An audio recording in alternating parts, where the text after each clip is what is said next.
Welcome everybody to my Twitch stream. I'm going to be playing Minecraft today. Just joking. Today we've got another special guest for our live stream. We're going to be talking with the author of this wonderful new book, The All-Road Bike Revolution. Jan, you may have heard of him if you've watched this channel even a little bit. We're going to delve into some of the contents about the book, why he published the book, and just general trends in the bike industry.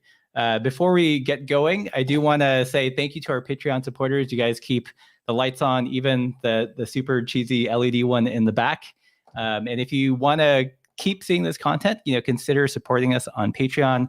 Or we've got all sorts of fun merch, like this Party Paste Bridgestone homage enamel pin. And I love this one. This one started out as a joke, but then turned into a very funny physical product. A little safety third sticker. I did put a warning on the product listing that this is not an actual reflective safety device. So don't use this and think it will keep you safe. It's just a joke. But let's get on to our guests.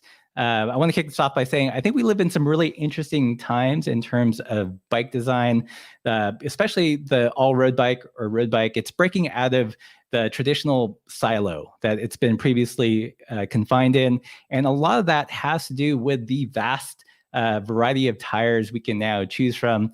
And I think there hasn't been a stronger voice than our guest today, Jan, to really kind of push the bike industry into wider tires and ever expanding new lines of bikes. So with all that said, let's welcome our guest, Jan. Howdy. Hey, thanks for having me. Yeah. Really quickly, if you guys are in the YouTube chat, let us know where you're watching from. I already see some people. We got some folks from Nashville, Toronto, Ontario, Canada. So Jan, you came out with this book. What was the inspiration for having a book rather than just BQ? Well, I guess what we realized suddenly is that bike technology, what we understand of it, how we understand bikes, has changed so much over the last 15 years. And you could, of course, read BQ, whatever, 3,000 pages, I think we've published by now. You could, read our blog. You could go to all kinds of podcasts and everything. But there wasn't one single place where you could get it all together. And, where it all made sense, where it was accessible, where you could sort of get a coherent story of how it all fits together. Yeah.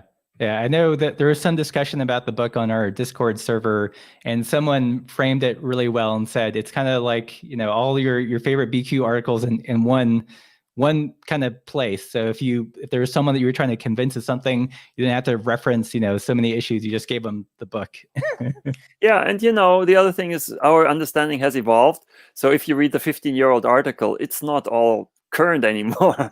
And so I wanted to put it all together. And the other thing is we just love beautiful books. It's like there's something to hold it in your hands and then be able to take it on the train when you're traveling or something, and not just jump around between things. And also, there's even an index in the back. So you want to know a pneumatic trail, you can look it up. You're not saying, wait a minute, which podcast was that? And right. Yeah, it's an awesome resource. I love it. Feels like it looks and feels like a blueprint. I mean, I'm assuming that was intentional to some extent.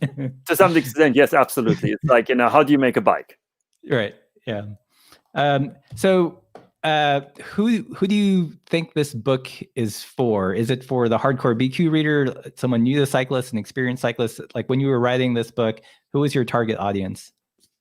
I think all of them. I mean, the first chapter talks about really on an almost beginner level. You're buying a new bike. How do you choose it? What's important? Start with the tire size, because everything else follows from that, and so on. But then it goes really into the details too, and stuff that we didn't even cover in BQ, like, for example, why the wheel size of racing bikes has been 700C for almost a century. And we suspect it's because the sprinting out of the saddle needs something to push against. If you have two small wheels, in theory, they'd spin up faster. But if you don't have anything to push against, you can't get the power down. Right. So, it covers that whole range of everything. Hopefully, it is pretty expansive. I mean, you go into lighting, into how to carry different kinds of bike luggage. Initially when I'd seen it online, I thought it was going to be very specific, but it's actually fairly broad. I feel like it makes an excellent introduction to to lots of newbie cyclists. I hope so, and I'm also trying to, of course, get the point across that there's more to bikes than just riding it on the trail on a sunny day. But, we love doing these adventures. We love going out. So bike packing versus panniers, which one is best for which application and so on. I think there's a lot there. And in the end, the only thing that I feel sometimes gets lost is we're not saying you should do it one way. We're giving you the information so that you can make informed choices. If you say, hey, a racing bike with 19 millimeter tires looks really cool and I want that, by all means, go for it. You'll have great time on that bike if you love it. Yeah. Yeah, that is one thing it's not intended to be prescriptive. Yeah. I definitely got that from like the tone of the book. It wasn't didactic. Like there's only one way. You're pretty, I wouldn't say neutral, but you're very descriptive about what affects the bike's handling, but you still leave it pretty open-ended so a person can choose what they prefer. And they should, look, we're all wearing clothes that are not just for practicality. We buy furniture when we could sit on, wooden crates or something. It's not all about the tech stuff. The tech stuff is what we can do, but the decision, what you like, is your own, and that's the freedom of cycling. And I think also what you mentioned about how the bike industry has become so broad in recent years, it's really opened up things. I mean, when I started cycling, it was a Columbus SL racing bike with Campagnolo components, maybe Shimano Dura Ace if you were, one of the new guys, and that was it. And now, you can get a bike packing bike, 29er, you can refurbish an old mountain bike. There's so many options and so much, ability for expression too. Yeah. So much nuance. Yeah. I was a literature major, so I actually I didn't know that. I wouldn't have sent you the book. But like one of the first phrases that really caught my attention was your definition of performance, because I think it really speaks to my ethos about it. And I'm just going to read, performance does not necessarily mean absolute speed, competition, or racing. Performance is about feeling our bodies become one with the bike, not dropping the next rider. Performance puts a smile on the face of a child when he or she first rides away, unshackled from the steadying hand of a parent. Performance is what makes cycling fun. I think I love that paragraph, just because that's what I, believe about bikes, but I also like how you frame, performance isn't just about absolute speed. There are like other factors that kind of leads to, how some best uses a bike. Yeah, and it's so many things. It's really, but the reason we ride bikes is performance in the end, because otherwise we'd walk. I mean, if I wasn't going any faster than walking, I wouldn't carry around the bike. I wouldn't spend thousands of dollars on it. So to some degree, the beauty of the bike is that it's almost like an artificial leg or something that makes you go faster. That becomes part of your body. And I think that's also the feel that we love in cycling, where it's not like a car where you steer and then something happens, but it's really much, much more intuitive. It's almost hardwired. You look where you want to go and the bike goes there. Right. So how long has the book been out, and what's the reception been so far? I think it came out in early November and the reception has been great. We've sold through most of our first print run, and we're going to go to reprint, but with COVID, everything is a little uncertain. So if you want a copy, you should buy one now. Unfortunately. No, it's not so bad. We have enough, but there may be a shortage at some point. Yeah. Well, if COVID's taught me anything, is like, if you want something and you can afford it, you should probably go get it, because you don't know when it's going to be restocked. Very true. Yeah. If you guys are interested in this book, by the way, there is a link in the YouTube description. So just scroll down a little bit, and there's a link directly to the book itself. So I wanted to dive a little bit deeper into some of the concepts. I think one of the sections I enjoyed the most was all the things that go into front end handling, from trail to wheel flop to pneumatic trail. It really seems like a nuanced balancing act. It is, and it's amazing, because I think bikes have evolved partially because of that, nuanced balancing act, where you can play one factor against another. And I remember when we started getting interested in bikes, everybody still had not everybody I knew had a very simplistic view. More trail makes the bike more stable, less trail makes it more twitchy. and almost we're done. Relaxed geometries and so on. And then we started riding all these BQ test bikes, and we also had access to these amazing collections of old bikes. And there was this Alex Singer bike that had 11 millimeters trail. Now, everybody would tell you 11 millimeters trail. You must be kidding. This bike is going to be unrideable. And so we rode it. And not only was it rideable, it was too stable at low speeds. Huh. And we said, wait a minute, this can't be. And we were also really lucky that we were in touch with Jim Papadopoulos, who has thought about all the theoretical parts of bike handling in great detail. And so, he said, well, what about the wheel flop? And we said, we calculated the wheel flop factor, and wheel flop is like power steering, basically, where if you turn the handlebars a little bit, wheel flop wants to turn it further. And this bike had almost none. So at low speed, it's like a car with no power steering. It's really hard to turn the handlebars, and I was going into potholes that I thought I could avoid because just like the bike wouldn't react. And so suddenly you realize it's not as simple as we thought. And that also makes it much more interesting and gives you much greater possibilities, because suddenly you can play one factor against another. And for example, you wonder, why does a racing bike have a steep head angle and a city bike a shallow head angle? Well, it's because you have more weight on the front of a racing bike, so you need to compensate for that, again, the wheel flop factor, and get less wheel flop on the racing bike because you have more weight that reinforces the wheel flop. So you end up with the same handling as the city bike, more or less. But you need to have completely different geometries. And it's really fascinating what you can do with that. Right. So here's a question. Like wheel flop is an aspect I've become more aware of, like that, since I've had a chance to test bikes on this channel. And that seems to be related kind of directly to a higher trail bike. Like you'd never see like a low trail bike with a lot of wheel flop. It's just not possible, right? Basically not possible. Well, it would be possible with a really shallow head angle, sort of like a chopper bike, know, or something. But short of like absurd dimensions, it's like okay. And again, wheel flop is not bad. On a mountain bike, you want it, because you need a lot of power steering. Like on a road bike, you set up the bike for a turn, and you never turn the handlebars more than 3 degrees.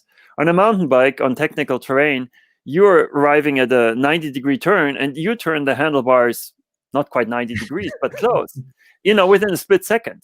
So if you don't have that wheel flop on a mountain bike, and that's why mountain bikes have shallow head angles and, long trail, it doesn't work. But on the other hand, if you have a gravel bike, you have to choose. Do you want that gravel bike to be really great on fast descents where it's, very intuitive? Or do you want it good on single track? And, if you don't know what those choices are, then you can't choose what you're going to build your bike like or which bike you're going to buy. Right. Yeah, I like how you present it, because it's not like you didn't say, categorically at all times this is ideal, but, it's kind of a palette that you can choose from, and depending on what it is you're trying to achieve, these are some factors that you might want to emphasize and others that you might want to reduce. Yeah, definitely. I think one interesting thing that I got from that section too was this notion that pneumatic trail, like how the wider tire kind of affects the front end handling, and how that also has to kind of dictate the bike geometry design. Like you couldn't just take a standard road bike geometry and put really big tires on it and expect it to perform optimally. There has to be some kind of tweaks to account for pneumatic trail. Yeah, definitely. And it's interesting because we recently had 2 bikes from the same maker, and it has the same front end geometry.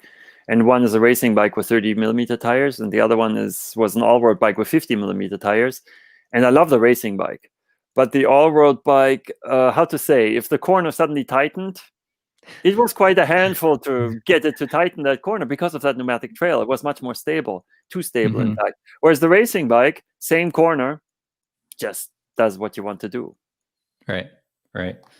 Cool. Well, I'm going to pop into the YouTube chat here really quickly. If you guys have any questions for Jan, if you've read the book, let us know. If you want more clarifications about other things, let us know in the comments.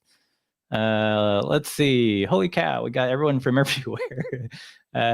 Kansas, Harrison, Pennsylvania, Palm Springs, Los Angeles, Rochester, New York, Plano, Texas, Alexandria, Virginia, lots of places. Awesome. Let's see. All right. What else can we get into here? Well, you were going to ask before we started talking about whether there was some pushback against the book. Yeah. There's a lot of new stuff in there. Yeah. Is there any other ideas that people seem still resistant to? I like the still, because I think that's a really good point. I think if we had published this book 5 years ago, there would have been a lot more resistance. A lot of the stuff is mainstream now. You can go on a group right now and say my 42mm tires are as fast as your 19s, and nobody's going to crucify you anymore. They say, oh yeah, that makes sense. I read that. I think if we get pushback, or not pushback, but I think the bike industry is still reluctant to accept the concept of the all-road bike that can do everything. That you can have a bike with 42mm tires or even 48mm tires that climbs as fast as a racing bike. It descends well. You can ride it on pavement and gravel. If you put front lowriders on, you can go touring and even camping. Many in the bike industry want to sell you 6 bikes for that, not one. And so the idea, that also, some of the stuff we talk about, like the aero of the bike, is not that important. It's mostly the rider. It's the rider position and so on. Well, if you're selling aero wheels, that's not really what you want to hear. Right. And I think the frame stiffness is probably the one thing that, again, if you accept that frame stiffness should be tuned to the rider's power output, pedal stroke, and so on, you quickly arrive in something that's either a custom bike, or at least something where you must offer different styles of bikes, because what's good for Lance Armstrong or whoever is racing right now may not be so good for me. Right. And so I think it's much easier to say stiffer is better, and we'll just optimize the stiffness to weight ratio, even though it's very easy to show that all the top racing bikes aren't very stiff, because a 700-gram frame can't be very stiff. There's hardly any material. But it's easier to sell, how to say, the old ideas. Right. Well, it's easier to frame, 15% stiffer than like a more nuanced, kind of argument of optimization. Absolutely. So do you I get this question a lot on the YouTube channel. I'm a big fan of 650B tires, because of the width and the suspension. I also happen to be a shorter rider, so for me there are fewer compromises with the geometry. But the bike industry, I feel like it's still pretty resistant to 650B. Do you get that sense? I think so. And I think, again, it's because simple ideas are easy to sell. You can say 700C rolls faster, and every racer will accept that, because they raced on 700C for decades. And that's much easier to say than, well, actually, the fastest tire is the one that has a supple casing and the tread pattern that doesn't. And also the supple casing is really expensive to make, and so 700C is faster. Enough said. I feel, well, I don't have a 700C bike anymore, I have to admit. I mean, I have some, but I don't ride them much, because like you, I find that the wider tires, the packaging in the bike is much easier. The handling is much more nimble too, because if you just scale up the wheel, you get so much more rotational inertia that just is a self-centering force on the handlebars, which means the bike doesn't like to turn as much. Like I was describing earlier with the 2 bikes with the same front end geometry, the other big factor there is how much the wheel weighs. And of course, a wider tire always weighs more. So you make it smaller, first of all, which makes it lighter again, because there's less material. And secondly, the rotational inertia is smaller too. So I think, for a lot of these bikes, 650B is a better option. If you've got really high, super expensive carbon wheels, you of course lighten the wheel so much that you want to make it bigger again, because otherwise it gets too light. I still think 26-inch has a lot of potential. I mean, my Firefly, which is hanging back there somewhere, is one of my favorite bikes, and it's as nimble with 54mm tires as a good road bike, and I really enjoy that. The grip of 54mm tires on a descent with the handling of a good road bike. I'm not sure 26-inch is going to make a comeback unless the bike industry suddenly decides we need something new. Gravel bikes are finished, and what can we do? So I'm hoping they make a comeback. I mean, the other thing is, who cares? Right. Because in the end, I mean, I'm lucky. I have my own company making stuff that I like to ride. So as long as I have a bike that needs 26-inch wheels, you can be assured that there will be 26-inch tires available. If anybody else buys them or not, doesn't even matter that much. And usually what we find is if we like something and need something, there's plenty of other people who need it. You know, the Right. bike industry is always chasing trends. They should just think about what do people need. Right. Cool. Yeah, I might have to buy one of the review bikes I'm going to get a chance to test this year is going to be, I asked them to build it up with 26-inch wheels. So I might buy a pair of your tires to throw on there. Sounds good. Yeah, I think you'll like it. Yeah. Yeah, I find it interesting that, there's been some chat, or at least, I have a YouTube channel. There's, people are always commenting, and, there's a group of people that are like 650B is dead when you can get 700 by, 45 or 700 by 50. But for all those reasons, like the lighter wheel, lighter tire, more nimbleness, I still think it's super viable. Oh yeah. And the argument that people always bring up is like, oh, about angle of attack when you hit a really big bump, and it's like, well, maybe, but like, do you ride like a bull in a china shop, like a little finesse? First of all, that I think the other thing people don't think about is that the tire is full of air, so it's not a solid wheel. When you look at, and we didn't even cover this in the book because it's almost a no-brainer. But when you look at old carriage wheels, like the stagecoaches, way back, they had huge wheels because they didn't have tires. So the wheel really has to bump over everything. But with a pneumatic tire, the tire is flat at the bottom. And it just absorbs irregularities, ideally without even going up or down at all. So, I mean, I don't know much about mountain bikes. It's not my specialty. So I can believe that the mountain bike may be better, when you hit boulders this big with bigger wheels. But at least for gravel riding, we've tested it. There's no difference between 26 and 650B and 700C wheels. And again, it's something, that's easy to explain, just like stiffer 15%. This wheel is 6% bigger, so it's going to be whatever, 3% faster. But the reality is it's not that simple. Yeah, I find like that. Like one thing that gravel has done is it's really shed to light how siloed people's thinking are, and it's very difficult to convey nuance. Because they either want it to be a road bike or a mountain bike, but can't see how there's some interplay and there's optimizations from both ends. Well, it's funny, a touring bike used to have 28mm tires, and you went camping on it with front and rear panniers, and now they ride that in the Tour de France, and there's no racing bike that anybody's putting on the market right now that can't at least accept 32s. So it's also interesting how our parameters shift, where cyclocross bikes used to have 28mm tires, and those were huge. And they're so skinny. I know. I have an old cyclocross bike that I've raced since college, and I barely can fit the UCI legal tires in there, and our own tires don't even fit. So I have to, I ride FMB tubulars because I can't put our Stilicums in there. They just don't work. So you were, you mentioned earlier, this idea of an all-road bike that could climb as fast as a road bike, but still be capable when putting a load on it. What's a mass-produced production bike that you feel gets closest to this ideal?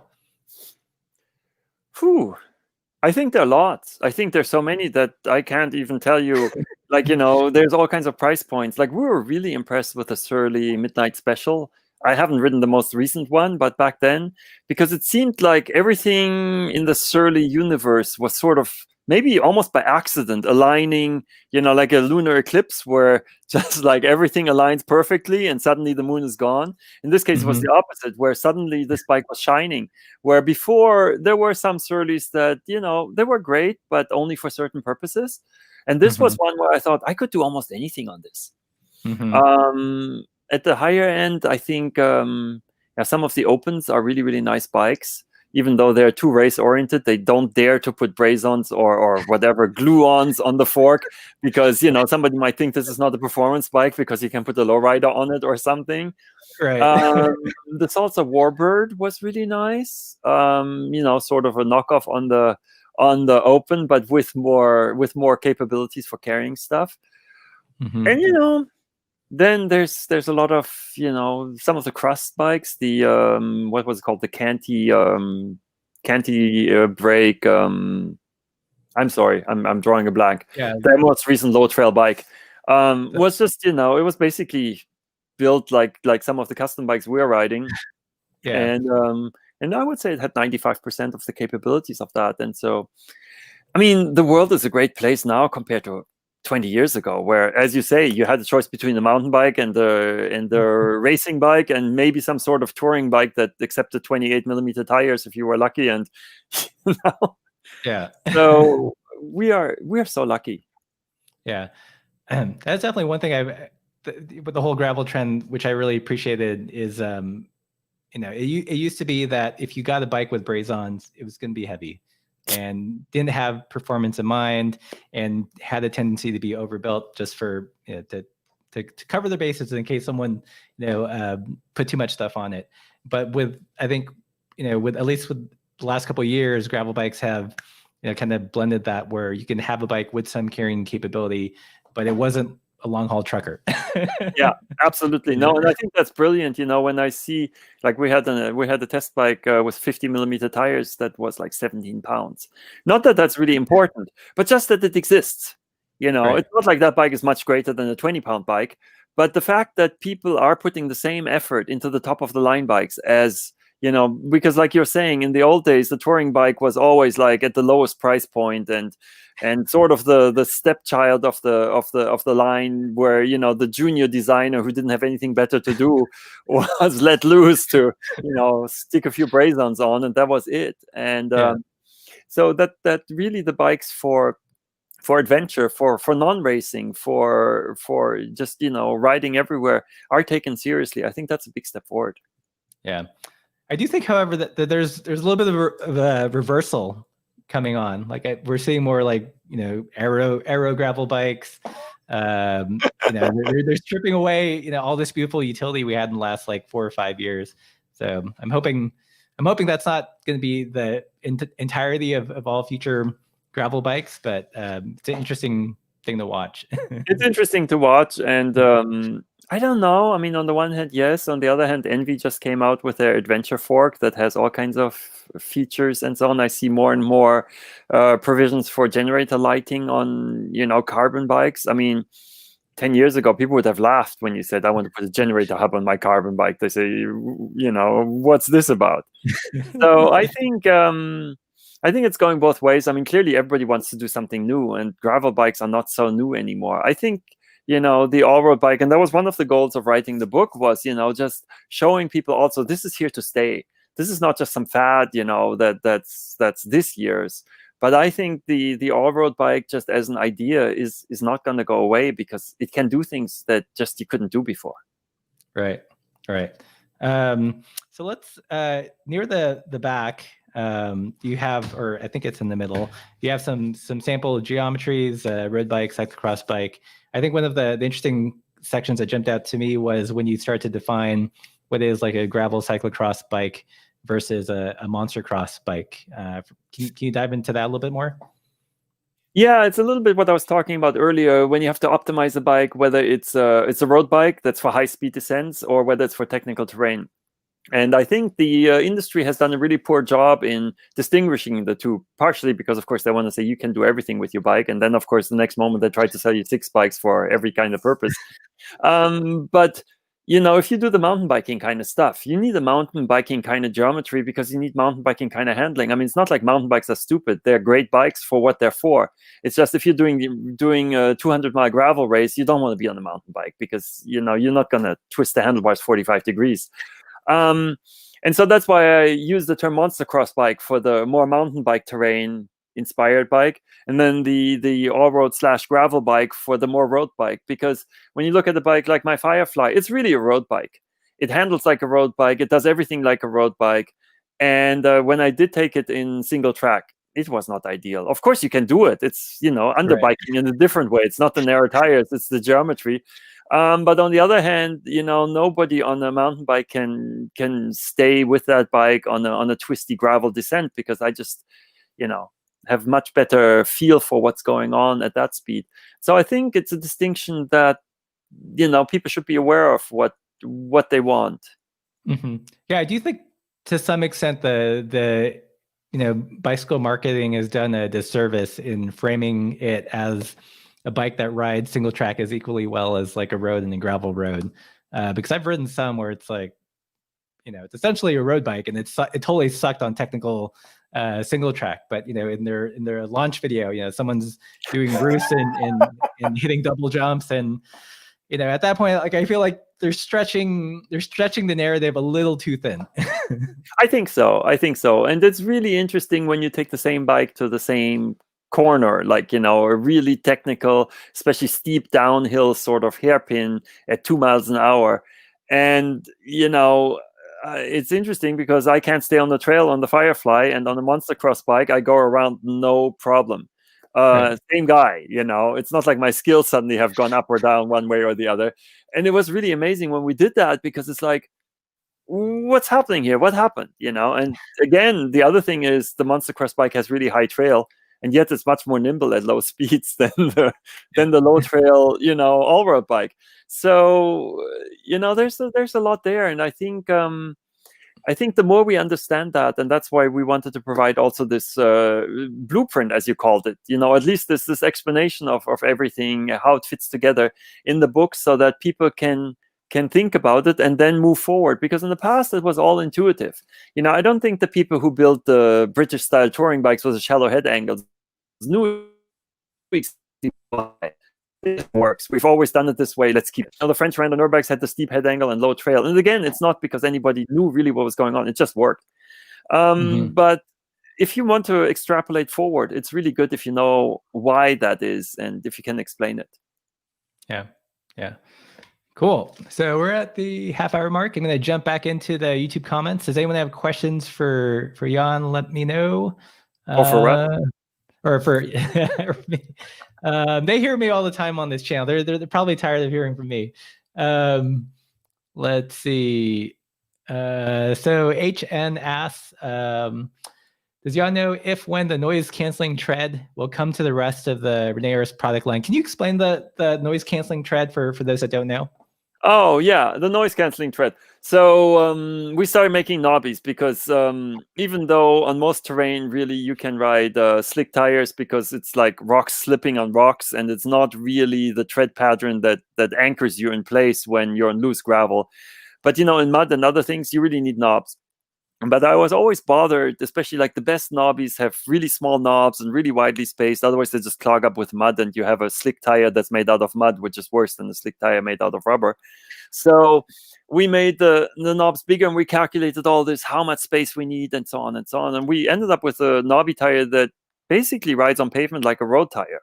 Oh, you can lean it into the corner. You've probably seen the pictures of, people leaning over at like almost 45 degrees, and you say, don't do this on a knobby. Well, you can if the knob is designed for it. But the one problem was that they're too loud. And you feel slower, even though you're not, because it goes, and you think, this is really slow. So I thought, what can we do about that? And I thought about it. Noise canceling headphones work by measuring the noise in the microphone and then putting out with a little speaker noise that fills the wavelength into a flat line. So when it's down, you put some in and so on. And with the headphones, you need that because you don't know what noise is going to come. But with the tire, we already know what noise is going to come because we know this knob is going to hit the road, and then the next knob, and then the next knob. So I thought, if we can figure out how to make it that one frequency from one knob cancels the next, then we should get a much quieter tire. Right. And you can. How many iterations of the tire did you have to go through before? I can't really comment on that. That's all company secrets and so on. Mostly, there's a lot of simulation going on, a lot of calculation. It's not like we were going to make 100 tire molds and, have a huge pile of rejects somewhere here in the corner. But, it's not easy to translate that to other tire sizes, though, because it doesn't scale. It's not like you can say, okay, a 30 millimeter tire plus 1/3 becomes a 40 millimeter tire. Because if you make the knobs 1/3 bigger, they don't dig into the mud anymore. And so if you keep them the same size, then, you need to start over, basically. Right. So my answer is it's taking time. Yeah, I remember we did a video with Josh Portner from Selka. Uh-huh. So I don't know if this is true, but he had said, like louder the tire is, it's kind of a sign of inefficiency, and like lost wattage or something. Of course it is, but it's not extreme. It's Okay. that energy making noise is not much energy, as you probably notice with people who are very loud. It's not like they burn more calories. Depends Or, how loud they are. so in theory, it's lost energy. In practice, not necessarily, I would say. Yes, I mean, at some point it is, because what you hear here is also squirm of the tread knobs, and that's probably what Josh was talking about, that if the tread knobs squirm, not only do you get noise, but you also get deformation in the rubber, which uses a lot of energy. So the noise is not actually, it's just more like a symptom of the energy loss, or like or not even a symptom, but something that goes along. Just like sometimes people have a fever even though they have cancer, and it's not the fever that's really dangerous, or something Right. like that. So yeah, generally, I mean, quieter is better. Yeah. Also, just because when I'm out there, I really don't want to hear the bike making noises. Yeah. I mean, So when you we have, develop, oh, sorry, go ahead. all right, go. You're saying. When we developed the noise canceling tires, we worked with Leah Wilcox, the bike packer. And I was just imagining her, being on the Tour Divide and having to go into town for a resupply.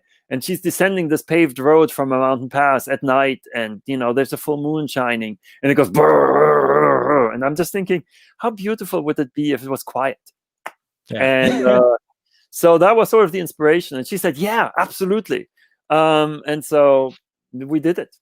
We worked together, and it's been really fun working with all kinds of people who bring their own priorities to the plate. We have Ted King, ultra gravel racer, who, for him, how loud the tires doesn't matter, how fast it is. That's the only thing. And of course, he doesn't want flats, because if he gets dropped from the lead group, he's strong, but he cannot catch a 25-mile-per-hour lead group in a gravel race. And so that's been really, really useful to work with all these people. But we're getting away from the book. I didn't want to advertise René Ayers here. Oh, sorry. Let's see. So here's an interesting question that I get a ton on the channel, and it's always very exhaustive to explain why. But I'd love to hear your take on this one. 90s mountain bike as a gravel bike. Some people say that they're very similar, but I've not done it personally, just because I don't have a good access to old mountain bikes here in Montana. But there are compromises, right? Like in its design, if you put drop bars on the mountain bike design, like the geometry it's not optimized to ride at its best just by making a conversion. I think if you think about it carefully and choose your bike carefully, maybe it will work really well. Let's say your mountain bike has a short top tube, but you put drop bars on it, and suddenly, of course, you gain a lot of reach. So it's just like the front end geometry, where you play the factors against each other. If let's say you have a mountain bike that always was too short for you, well, putting drop bars on it is great. If you're already stretched out, well, don't put drop bars on it, Yeah.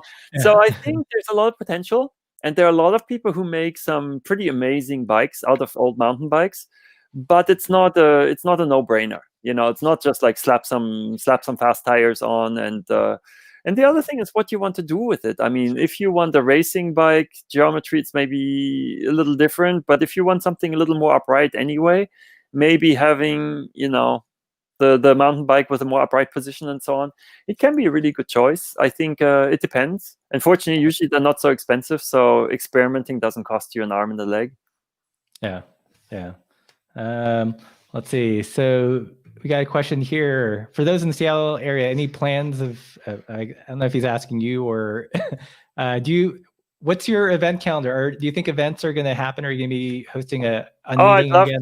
to. We had to postpone the BQ meeting last year, although that's in California. We're hoping to do it this year.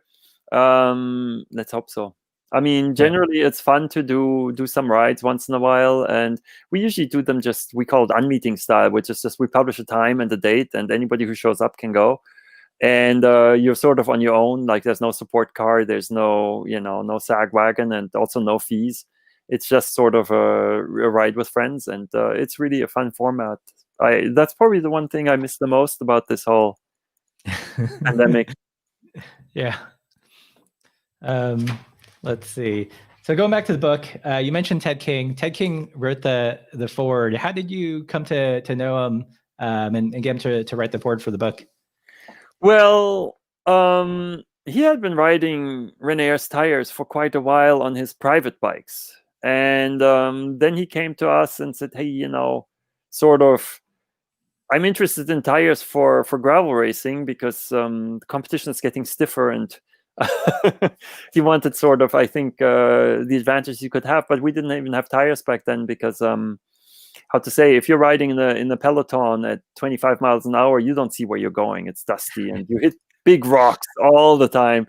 And it's completely different from me and my friends riding the Cascades where, we see the line, we go around the big rocks, like you say, finesse. If you're in a peloton, finesse is out the window. And, that's how the endurance casings came about and so on. And so I've been in touch with him a lot about, of course, developing those tires and so on. And so when I told him about the book, he said, that's really cool. I want to know more about it. And so I said, hey, why don't you write a foreword about it? Because you know a lot about what we're doing here. Right. Cool. Let's see. Is there, of all the things that you cover in the book, what was the most difficult to write about in terms of like research and just like gathering your thoughts?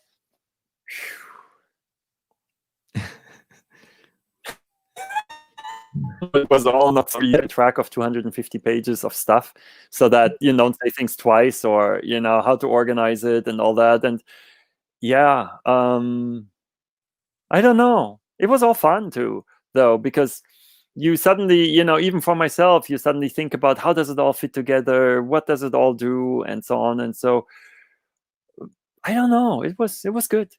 Maybe the index is the hardest part because you just go through the books and like, okay, page 54, it mentions pneumatic trail, and then. Right. Yeah. Let's see. So again, if you're just joining us on the live stream, we've got 300 people to live stream. This is our most popular live stream, Jan. You bring in the crowds.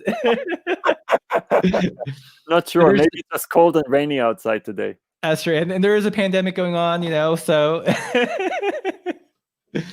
More news about the election, so. Yeah. So if you guys were just joining us, we were talking with Jan, author of The All-Road Bike Revolution.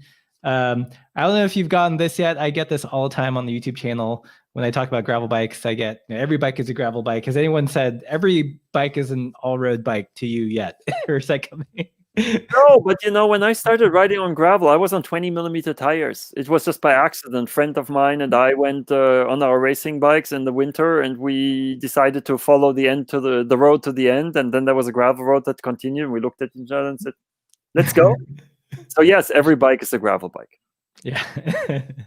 Is there are there any trends that you'd like to see happen in bike design that hasn't been adopted yet by a lot of the makers?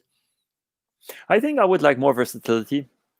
I would like more bikes that come already equipped with that versatility, not just you can put this on, but just like when you buy a car, it has lights, it has fenders, it has windshield wipers, it has a trunk. Nobody says, hey, you want to drive at night? Okay, no problem. Here's the accessory section, and you can, bolt these lights to your bumper, and maybe they'll fit, maybe they'll fall off, and so on.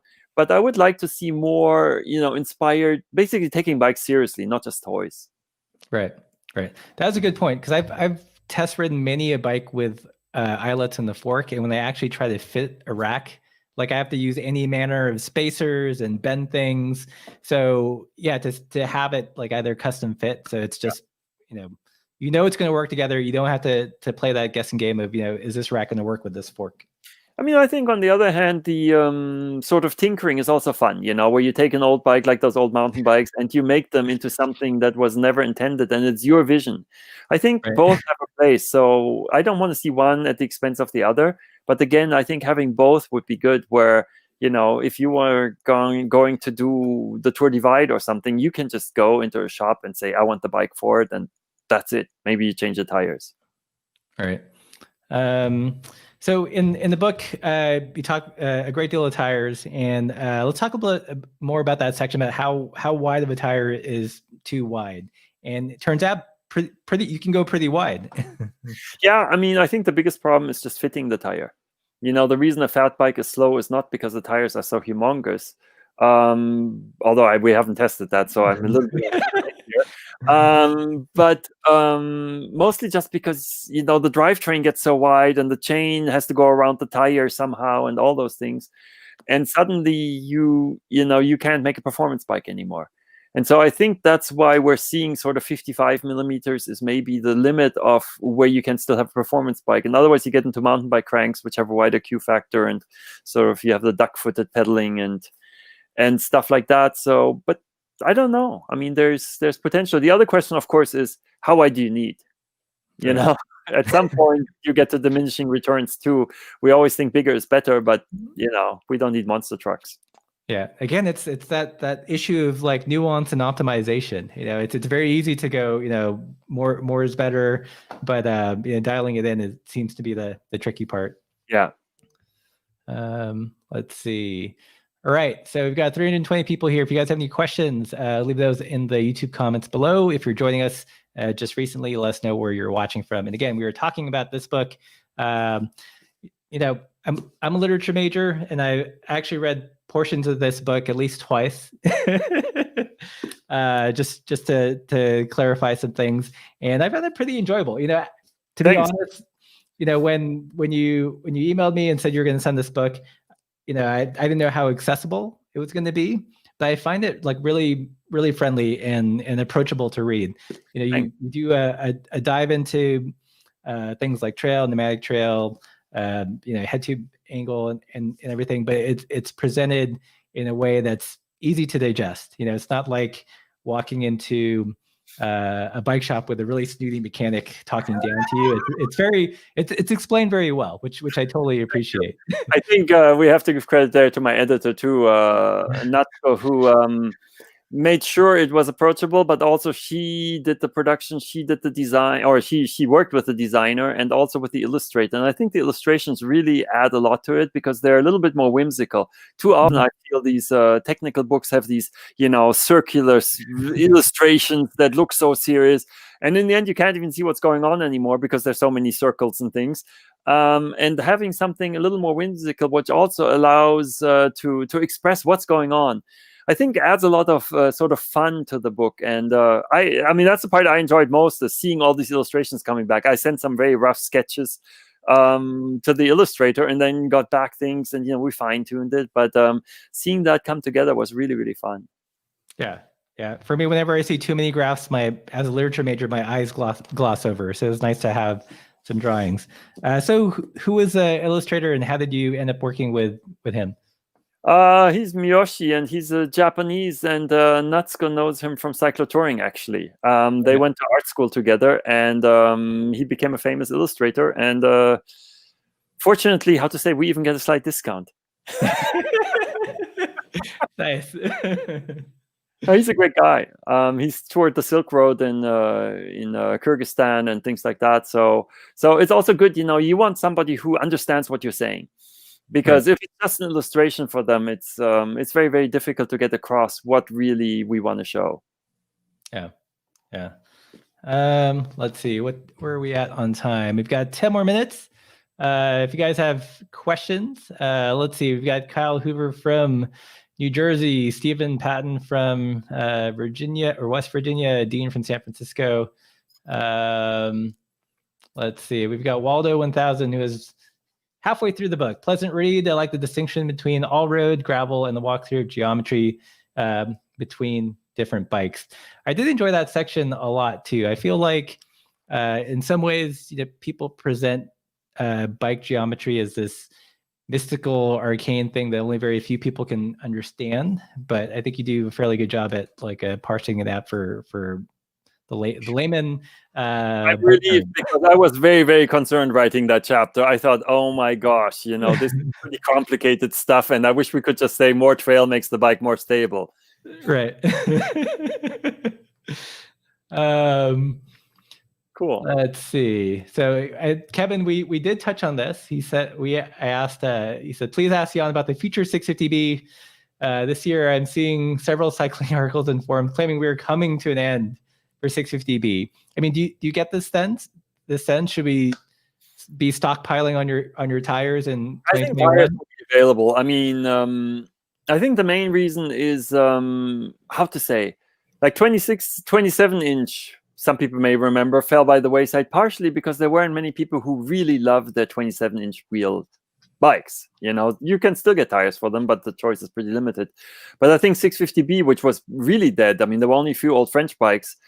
Still, it was kept alive just because those bikes were so great that the people who owned them refused to let them go. And I think that's what we'll see in the future again, where there's so many great bikes with 650B wheels out there. Maybe we won't get the latest carbon aero wheels in 650B. They might only come in 700C, and as we said earlier, 26-inch, which is the next thing to have a comeback. But who cares? I mean, rims will be available, tires will be available, tubes you can adapt anyway, and it's not going to be an issue. Yeah. Whether you can buy new 650B bikes in bike shops, that's something that's always hard to predict because so much of that is driven by marketing and stuff like that. Yeah, I think I was doing a live stream with a DT Swiss, and I had asked him why there was such a slow adoption to 650B, and he said that people love they're more accustomed to 700C, and something new always freaks him out. And I also posited that there's a quasi-conspiracy theory against 650B, and it is that the average height of editors at all these big bicycling publications and media entities are really tall. So like they totally blow past the kind of considerations of a smaller wheel and tire combination for a shorter rider. There's no difference. I think so. I mean, I really think so. Obviously Natsuko here is even shorter. And to have a bike, she needs 26-inch wheels. Otherwise, she can't get a bike without toe overlap. And if you have 42mm tires and fenders, you really don't want to have toe overlap because you can't turn the handlebars very far before you hit. On the racing bike with 23mm tires, it's not that big a deal because you can still go almost anywhere you want to go without hitting. But I think you're onto something there. And mostly, I think what happens is the bike industry, which makes sense from a business point of view, you want to cover the sort of middle 60-70%. And the outliers get more and more expensive to deal with. And so, the easiest way is to ignore them because, otherwise you have to charge them a lot more. And everybody will complain if a smaller bike costs more than a big one. Right.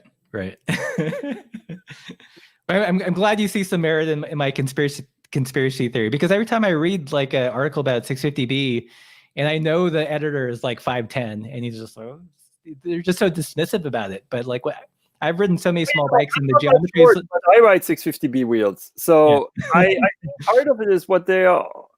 I wonder, don't they feel how the handling of a 650B bike is really, really nimble and nice and riding out of the saddle.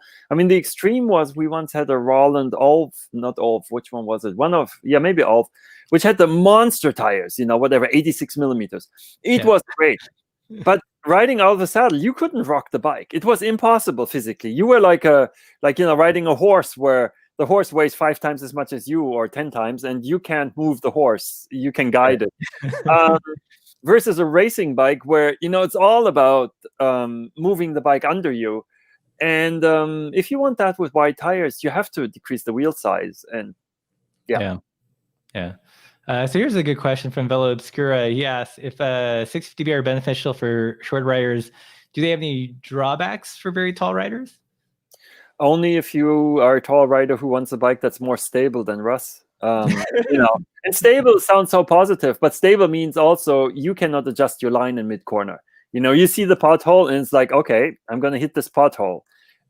So it's like everything, it's nuance. You want the right amount of stability. You don't want a bike that doesn't hold its line, but you also don't want a bike that has such a prescriptive cornering that you can only go on one line and, can't do anything about it. So I don't know. I mean, I think we have a chapter in there, or at least a paragraph, about how we don't think that wheel size should scale with frame size.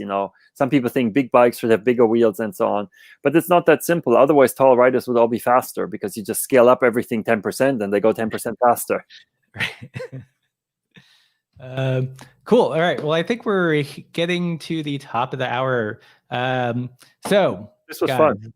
Yeah, there's 330 people in the live stream. If you've been digging this video, you've stuck around for at least an hour, give the video a thumbs up. Really helps out the channel. And if you want to learn more about bikes, bike design, bike geometry, a great explainer that even I can understand, and I'm only a literature major, then definitely check out this book. The link is in the description. Jan, any last parting thoughts? I wish I had some wisdom to share, but just, it's all about riding bikes. It's all about having fun. I think that's the main thing about why we care about the bikes. We're not some guys who sit around, and then say, oh, you need to whatever.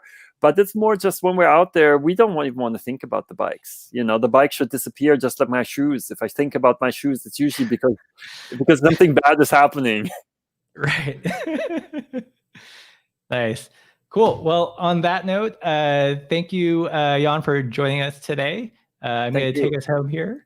So everyone, hope you guys enjoyed the live stream. Don't forget to hit that like button. Again, check out the link. It's in the description below for this book. It's kind of a cool blueprint of just what's been happening in bike design for the last couple of years with wider tires. We live in a magical time of bikes, and this is a great book that helps explain it all. So if you guys like this content, like, share, subscribe, all that good stuff. Consider supporting the channel. We've got these fun safety third stickers, not reflective safety devices, and our fun new party pace pins. I was telling Jan earlier that Google AdSense pays us nothing, and all I really am is a glorified sticker salesman. So this really does help out the channel. All that said, thanks again for watching, and keep the supple side down.